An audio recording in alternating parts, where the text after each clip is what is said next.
Okay, today we're going to take a look at the importance of thumbnail drawings, what they're for, when to use them, and what they're not, because it's important to understand that thumbnail drawings are not an end in themselves. The main purpose is to come up with a composition, to sort through all the stuff that we see in front of us outside or in the studio if we're using photography, and where to arrange and put the large masses. And kind of the big idea of the shadow pattern. That's very important in thumbnail drawings, is finding the shadow pattern, because that's what sets up the whole composition. I have a couple of examples from the olden times. This is a thumbnail drawing from Giovanni Tiepolo. I'm sure I'm mispronouncing that. Italian painter, just after the Renaissance. He has some great large paintings at the Metropolitan if you're ever there. They're just fantastic. And you can find a lot of his thumbnail drawings online. His thumbnail drawings consist of, and of course, to me, they look like finished drawings, which they are also finished drawings in themselves. But he's using these as a value thumbnail to work out where the large masses are going to be, where the light, you can see the figures here, the main figures are the lightest against this darker background. He's just laying out the big shapes, where this large light shape is going to be, this large light shape, and then the dark shape in here, and then how the figures set up inside that dark shape. Almost kind of working out abstractly where the big shapes are going to be. And he's also does a nice job with the perspective drawing, like on the tile floor and everything. So way above and beyond the use of a thumbnail, but really beautiful drawing. Another one of his real quick. And this is a grouping of a figure, I think Christ and his mother, I'm not sure who it is, but here you can see the shadow pattern really strong. It's either the white of the paper or a couple of different values he has for the shadows. Again, working out the placement of this light pattern within the dark pattern. So the more you can think abstractly with dark and light shapes, big dark and light shapes, not tiny ones, you really get to the heart of your composition. And the composition is what makes the painting work. It's not how well you can mix colors or how well your drawing is. Your painting's really going to stand and fall based on how you can compose. So, and doing a thumbnail where you're isolating simple dark and light shapes. Now this is by Jacques-Louis David, a French painter. And these are little thumbnail drawings, I think more of his student days, but thumbnails using pen and ink also. And again, finding the big shadow patterns. Now, a lot more drawing, I think, than I and most of us use in thumbnail drawings these days. But very nice. But again, he's setting up the big shapes. He's using about 3 different values, a light, a dark, and a halftone on all these. But really nice. I mean, they say you could do a full color painting from these and use whatever color scheme or grouping of colors you want, because everything that's important is already there. The composition, the values, the big shapes. This is another one by David. Again, it's before his, this is, I think it was Homer. It's going to drink the poison. But this is the drawing for the larger painting. Again, just working out values. A lot more values here. It's almost a complete value painting or drawing. But this is his thumbnail to figure out composition. I saw this at a show in New York at the Metropolitan, and he had a lot of smaller thumbnails, really rough, just placement of figures. And those things are just so important before you just jump in and start mixing color. Now to start here, this is an image I took in Mount Carmel, Utah. And I did a little thumbnail there. Also did some thumbnails when I got home in the studio. But most of my thumbnails, I have an idea in mind of the size. This is for an 8x10 little color study I did on the spot. And you can see what I'm doing. I'm isolating the big shapes of the mountains, the roof, the light area in the kind of the middle ground, light area in the foreground, and the shadow pattern here, and then the shadow of the tree in the barn. So big, simple, just dark and light shapes based upon what I'm looking here. And the bad thing about camera when we're outside is it zooms in Or I'm sorry, it doesn't zoom in. That's the problem. It pushes things back and spreads them out. Of course, we can zoom in, but this is how I saw that scene standing there. I saw it, everything bigger. Camera makes everything smaller, pushes it back and spreads it out. And that's what we work with most of the time when we're working from photographs. So get in the habit of zooming in and creating a thumbnail where you're just simplifying the shapes. And again, here I'm just trying to use two values. Just simple, dark and light. Light of the paper and dark pencil. And I'm trying to find that shadow pattern. The shadow pattern on the tree, shadow pattern on the shadow here, leading to these shadows. I'm trying to create a line or a pattern of shadow, again, to pull the viewer's eye into the composition. Now this is a picture in Greece. I was there several years ago. Did some thumbnail drawings and some color sketches, but got a lot of photography. So what I like here is kind of the abstract quality of this wall here, the dark shape of the grass, then the light shape, this nice light shape here of the building, and then shape of the mountain and the sky, and then the dark tree in there. Now composing that, you know, we're the artists, we don't have to follow the photograph exactly. I got rid of the giant tree, made a smaller one, or I just made that giant tree smaller, basically is what it is, and just used those shapes to come up with my own composition. Now this is a cloudy day photograph, but my thumbnail drawing, I added the contrast of shadow and sunlight, so I added sunlight to it.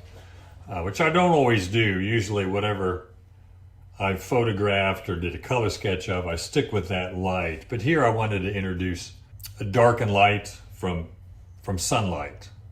And I thought it would work fairly easy. I don't want to just recreate everything. I usually, again, paint what I photographed or done a color sketch of. But if it's easy to add the sunlight, which I think this would be, there was also a old mission church on this hill up here, and I just lowered it slightly to put it in. So, or else I just raised my view a little bit. So I haven't done a painting from this yet, but we'll probably do a little color sketch and then maybe a bigger painting from that. So again, using these thumbnails to sort out the composition more than anything else. Some of my thumbnail drawings are more abstract. They're just shapes, dark and light. And that shows me where to place these shapes on the canvas. And when I start my drawing, whether I'm outside or in the studio, let me go back to photograph here, I tend to want to see things in just big, simple masses to arrange the composition. And usually with just two values, a simple light pattern and a simple dark pattern. Sometimes I will consciously make it three values, maybe a light and a dark and a halftone. If I go four values, two values in the light and a halftone, and two values in the shadow, then that's more of a finished drawing, which is okay. There's nothing wrong with a finished drawing, but in 5-8 minutes, I can do a quick thumbnail drawing and find that shadow pattern. Sometimes in the photograph, like in here, the shadow pattern is pretty obvious, but I need to decide what to eliminate. You know, how does, what I'm gonna focus on. I wanna know the center of my thumbnail drawing and of course the canvas, so I know what not to place dead center. So here's my drawing. I zoomed in and just used one tree on this side and then the 3 or 4 trees on this side. So the weight is on the right side, but it's balanced by the one tree on the left side. I don't want equal balance.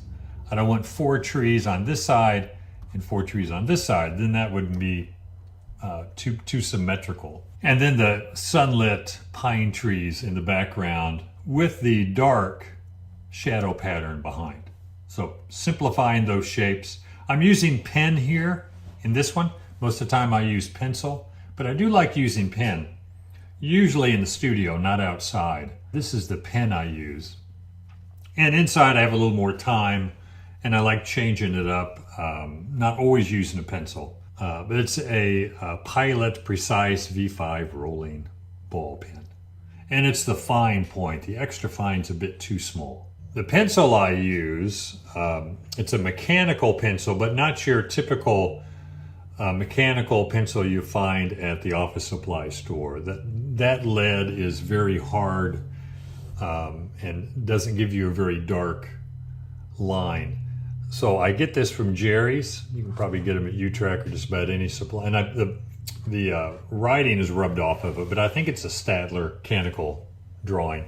And the lead, you buy a case of lead. I buy 4B or 6B. You can buy 12 leads, I think about $13. This is about $8. So, but it lasts a long time. It takes a long time to go through that much lead. But I don't have to stop and sharpen if I'm out in the field. I can just push the button here and the lead squirts out. Very good to work with. I also will just buy drawing pencils. Again, anywhere from 4 to 8B. And you have to have a little box cutter to sharpen those. So these are real simple to use. Again, just from that thumbnail drawing, I can really work out the values, the big, simple shapes and values. The color is minor compared to figuring out how to arrange those big shapes. And again, it's not about accurate drawing per se. I think my proportions are fairly good, but it's really not the point. It's just placement of big shape. Because I use this to do the drawing on the canvas. I don't look at the photograph when I'm drawing on the canvas. I mean, it's there. I might glance at it, but this is where I've made the changes. So it's much easier to draw from this than it is to photograph. This has no detail to mess me up or to pull me away from what's important, where the photograph does. It has so much detail, so much going on. This is where I've made the changes, so why use the photograph to draw from? Now, after I got the drawing down on my canvas, using just burnt sienna and paint thinner, I went back to the photograph. But if you're going to do a thumbnail and then just put it aside and look at your reference and start painting, you might as well not do the thumbnail. So use your thumbnail. And for a while, if you're new to this, if you haven't done many thumbnail drawings, they'll be pretty bad. They won't work at all. But keep using or keep doing them. The better they get, the more you'll rely on those in your painting, and it really sharpens your eye for composition. If you're not doing thumbnail drawings, kind of working through what the composition should be or how to make it better, you're really kind of getting stuck compositionally. How that's going to look on the canvas, how I've simplified the shape of the tree, or how I've designed that shape of the tree. I've really designed it a little differently from, not a whole lot differently from the photograph, but I have that option too, to design things better using big shapes and big values than the photograph is. This was on a street scene. I just did the thumbnail drawing real quick. 2 darks. I got the foreground dark up in here and then the background dark, which is a little bit lighter. And that gives me some depth in my thumbnail drawing because I used this to paint from. And just simple value changes within that dark to show something going on there. Then using this to paint from, I just did a small 8x10 little study here. Just picking out the colors I want because I don't have to worry about colors in a photograph. And if you spend enough time, 20, 30 minutes or 10 or 15 minutes doing a thumbnail drawing on the spot, you will be looking at it long enough that you get a real sense for what colors would work. Like the warmer colors in the background because the foreground's in shadow. So I have that big pattern of dark shadow, even though the umbrellas are kind of lighter, they are dark shadow, against a little lighter background and then the lightest background yet behind that. So I have 3 layers there I'm kind of working with. And the thumbnail drawing allows me to do that, to figure all those things out. Now this one I also did outside, did some quick thumbnail drawings, brought them back, didn't have any photographs with them. So kind of redid them a little bit, kind of making some things up or designing it a little better than what my thumbnail had. And haven't done anything with this yet, but again, I'm using 3 values, the shadow on the mountains, shadow on the sky, and then the darker values of the trees, and then just the light value of the paper. With those 3 values, I've got simple pattern and dark shape that sets up the composition. Now I just have to work out dark and light color values, warm and cool color, and then depth, having things get lighter as they go back. And if I again, focus on composition first and the big simple values. It makes thinking about color a lot easier. Now this is one I did in a restaurant. The front window here is kind of, you know, the light source, and that the heads are silhouetted against that with a little bit of a lamp there. Now I don't have anything as far as their figures or the table or chairs, but that's, you know, that's not that important to the composition. This is the composition. The window's a bit off center. The heads are off center to the left of the window or inside the window. A little bit of writing on there. I can come up with values and shapes for the figure and tables, but this gives me the idea. This is the composition. This is what makes me want to paint it, is coming up with this design. And it makes a nice abstract design. Now I'll have some subtle value changes in the shadow here to show the, you know, the torso and the legs and the table and chairs, but it won't be much detail because I don't want to take away from the big design. Here is a little thumbnail drawing done outside. Again, about 2 values in the shadow, 2 different values, a real dark inside the barn, dark tree, and then lighter shadow for all the rest of the shadow. And then just the white of the paper. And did a thumbnail or a color study from that. Just simple idea of greens, using 3 or 4 different greens, yellow green, blue green, and green green. And then throwing in some violets, some reds, some oranges inside the green just to create some interest. But the color is just simple local color. There's nothing fancy about it. I'm going for warm and cool contrast. Yellow greens against blue greens. So that warm and cool creates a nice vibration.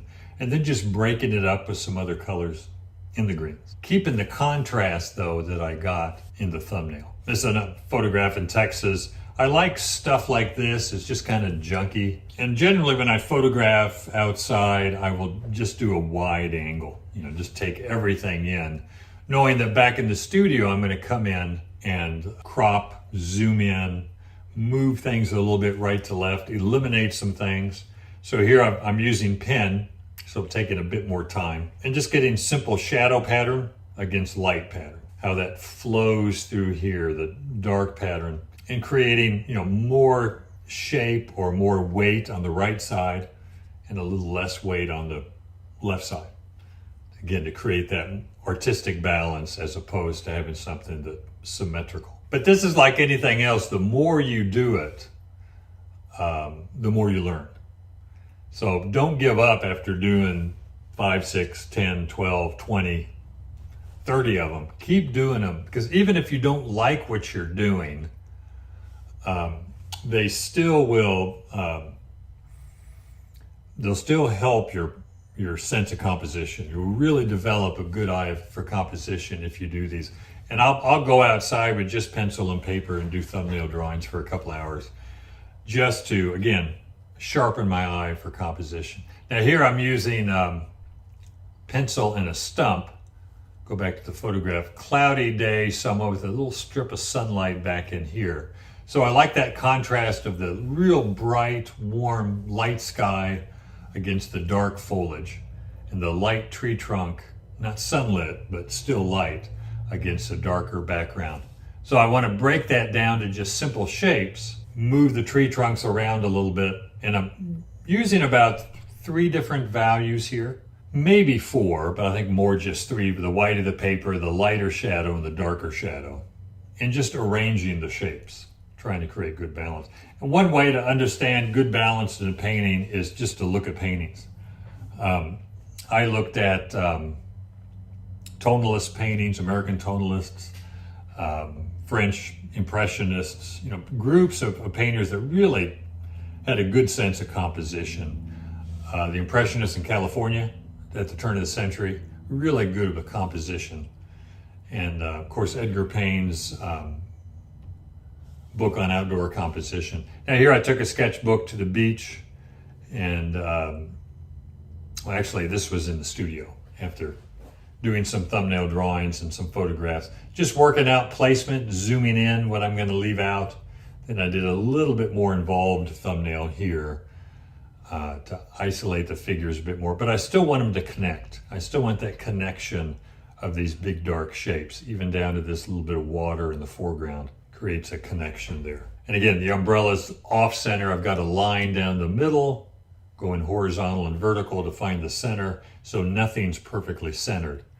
And just working out placement. These are just some thumbnail drawings outside of trees, simplifying and composing them, simple dark and light shapes. I could do some small little paintings from these, working out color. That's a good way also to learn about color after a while, is to do some thumbnail drawings outside, bring them inside, and just use those to do little color studies, where you have to kind of figure out from what you know how to come up with. And they don't have to be very big, 6 by 8, 8 by 10, good way to practice. The other way is to copy composition, like I mentioned.